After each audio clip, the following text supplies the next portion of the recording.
En ce jour d'avant, j'ai voulu partager avec vous le verbe simplifier. Parce que c'est un défi pour moi. Durant des années, on m'a dit très très souvent, mais tu te poses énormément de questions.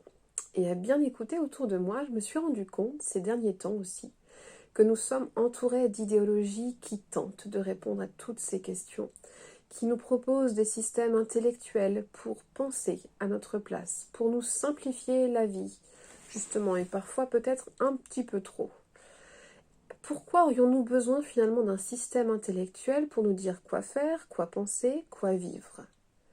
Alors oui, je crois que l'Avent nous appelle à simplifier. Mais bien souvent, on donne à ce terme une connotation négative, comme si c'était renoncer à l'intelligence, pour autant à l'analyse, même à la critique peut-être. Pourtant, simplifier, pour moi, en ce temps d'Avent, je l'ai redécouvert aussi grâce à ma 3e grossesse et future maternité que je suis en train de vivre. Parce que la première maternité, vous vous en doutez, tout est découverte. On découvre un bébé, on découvre comment être parent, on découvre plein de choses.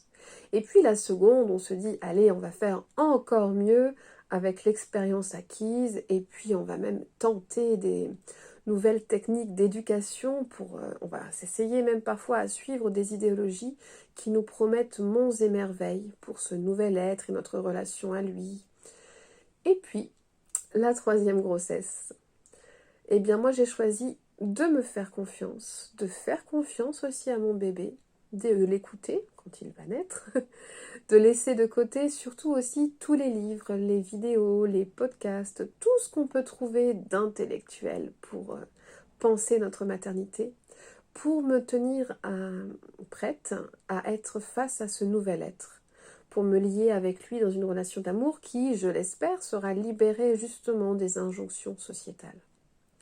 Alors en ce temps étrange, en ce moment, ces derniers temps, où chaque tranche de vie peut être mise en scène sur Instagram, où chaque décision peut être décortiquée par des idéologues, et là je pense en particulier au lavage de nez chez les enfants, les parents pourront certainement voir de quoi je parle, tout ça va perturber nos pensées, nos émotions, notre ressenti physique. Et moi, je vous propose, en ce temps d'avant, de nous en remettre, vous vous en doutez, à notre seul Maître Jésus-Christ. Parce que lui est loin d'être venu dans notre monde avec un système philosophique tout prêt. Il est venu justement dans la simplicité d'un nouveau-né, complètement dépendant de ses parents. Alors aujourd'hui, en ce jour d'avant, je vous invite à faire résonner ce verset qu'on n'entend pas souvent de l'Épître aux Corinthiens. Toutefois, de même que le serpent a trompé Ève par sa ruse, je crains que votre intelligence ne se pervertisse et ne s'écarte de la simplicité et de la pureté à l'égard du Christ.